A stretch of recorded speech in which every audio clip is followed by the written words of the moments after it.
And then what happened, Paul Revere quiz. Type your first name and your last name. Directions, we have finished reading the book, and then what happened, Paul Revere by Jean Fritz. Revisit pages 28 to 45 in the text to answer the following questions. Remember that included in the same post with the quiz, I attached the Google Slides so that you can go back to those pages and reread them to find the answers. So my suggestion is to have that Google Slides tab open, and you can go back and forth between the quiz and the Google Slides as needed. Number 1, what 2 mistakes did Paul realize he made when he got to the dock? On page 28. So open up the other tab in the Google Slides, reread page 28, and is it the A, he forgot to bring his bell and spurs, B, he forgot to bring cloth and his spurs, or C, he forgot to bring cloth and a lantern? Don't guess. Go back to page 28. If you have the book, you can use the book. If not, open up the Google Slides in another tab and reread page 28 to make sure you have the right answer. Pause this video while you're doing that, and when you're ready for number 2, click play. Number 2, look at the image on page 31. What does this illustration add to the story? Open up your book, look at page 31, look at the picture, or open up the Google Slides, find page 31, and look at the picture. What does that picture add to the story? A, it shows Paul and his friends carefully and quietly rowing past the English transport. B, it shows Paul's dog diving into the water and ruining the spurs he needed for the ride. Or C, it shows Paul and others loudly rowing by the English transport to get their attention. Click pause on this video, go back to page 31, find the answer. When you're ready for number 3, click play.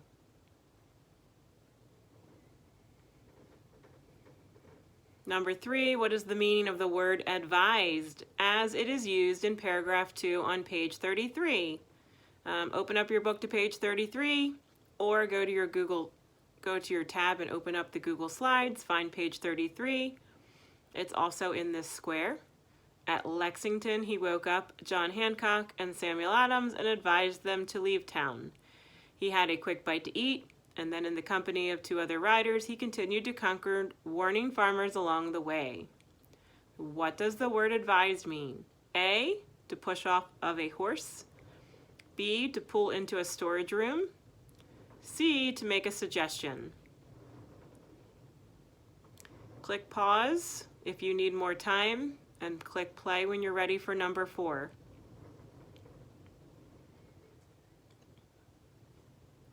Number 4, on page 35, why did the English officers let Paul and his companions go? Turn to page 35 if you have your book. Go to your tab and find page 35 on the Google Slides if you don't have a book.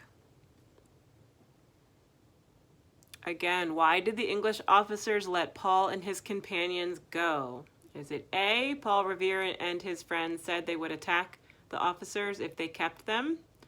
B, the officers were in a hurry to rush back to their troops after hearing gunfire? Or C, Paul Revere's dog was barking so loudly the officers wouldn't be able to hide?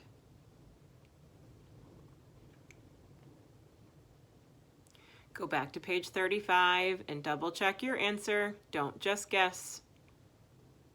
Click pause while you're looking and thinking and answering and selecting, and click play when you're ready for number 5. Number 5, what mistake did John Hancock make on page 37? Look at page 37, click where it says your answer, and you're going to type in your answer here. What mistake did John Hancock make on page 37? Type a complete sentence. Be specific. This is not the time to use words like he, she, it, and they. Name the person, John Hancock, and be very specific about what it was he did that was a mistake. Remember, since the computer can't grade your written answers, your teacher will go in and add the points for this one. So it might show that you missed points at the end, but that isn't necessarily true. Your teacher will have to go in and read your answer and see if you got the full 2 points by typing a complete sentence and being specific.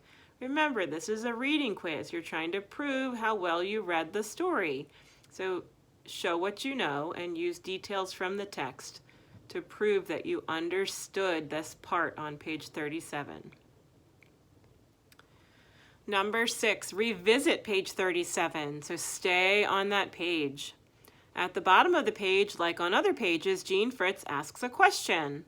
How do these questions influence the story? Look at the bottom of page 37 and look at the question. And how does that influence the story? Is it A, they say what the reader might be thinking and makes them want to read on? Is it B, they give the reader more facts about Paul Revere's life and his ride? Or is it C, they help the reader learn extra information about the English?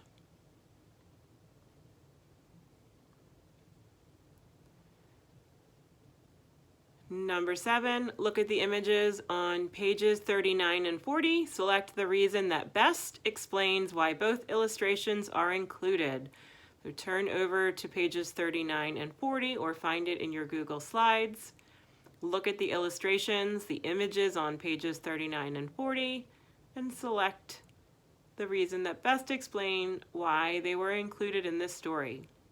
A, so the reader can count how many English soldiers there were coming down the road.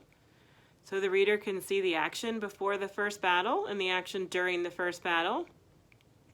Or, so the reader can practice using colored pencils to make the illustrations themselves.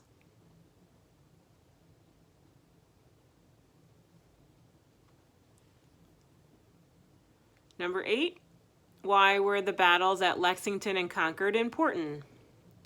A, the battle led to the death of Paul Revere. B, the battles started the Revolutionary War. Or C, the battles caused the trunk to be destroyed.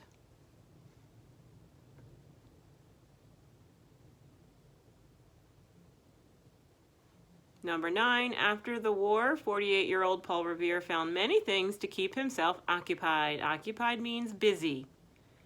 Write one detail from the text to support this statement. Click here, and you're going to write in a complete sentence at least one thing that Paul Revere did to keep busy.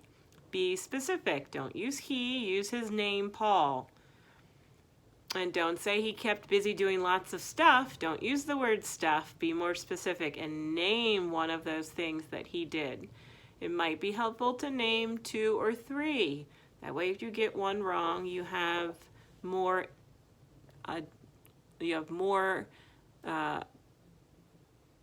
possibility of getting those 2 points. So if one's wrong, the other 2 could be correct.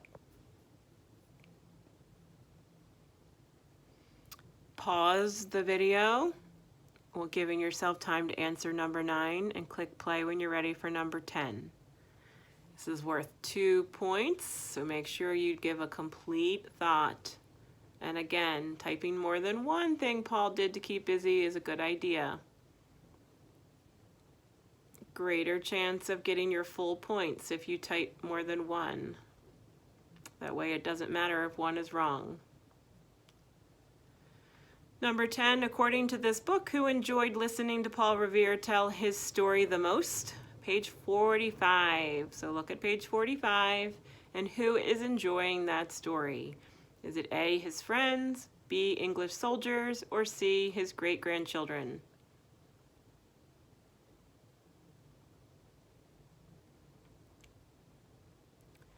Number 11, Paul Revere became Massachusetts #1 blank rider. #1 tax rider, #1 express rider, or #1 mission rider? Number 12, after Paul Revere's father died, he became a blank and made beads, rings, lockets, bracelets, teapots, shoe buckles, and candlesticks. When you're working on vocabulary, put each word in the blank and see if it makes sense. So after Paul Revere's father died, he became a prohibit and made beads. After Paul Revere's father died, he became a silversmith and made beads. Or after Paul Revere's father died, he became a property and made beads. Number 13, dogs were blank from being more than 10 inches in Boston because there were so many of them. Dogs were prohibited, dogs were property, dogs were tax from being more than 10 inches. Number 14, on April 18, 1775, Paul was sent on his greatest blank, the big ride. On his greatest silversmith, the big ride. On his greatest tax, the big ride. Or on his greatest mission, the big ride. Each vocabulary word will only be used once, so if you've used it in another one, you might change your mind as you see the next question, so go back and double check your work. Number 15, Paul Revere built a barn and by mistake put part of it on his neighbor's blank. On his neighbor's prohibit, on his neighbor's silversmith, on his neighbor's property. And number 16, the Sons of Liberty dumped 10,000 pounds of tea into the Boston Harbor to show how mad they were about the blank on tea. How mad they were about the property on tea, how mad they were about the tax on tea, or how mad they were about the mission on tea. Go back and double check your work. Make sure you didn't accidentally click one that you didn't mean to, and you have the one selected that you wanted selected. Take your time. Go back and look at those page numbers and reread as many times as you need to, and click submit when you're done. Let your teacher know that you finished so she can check to make sure your score has gone through successfully. Good luck. Let me know if you have any questions.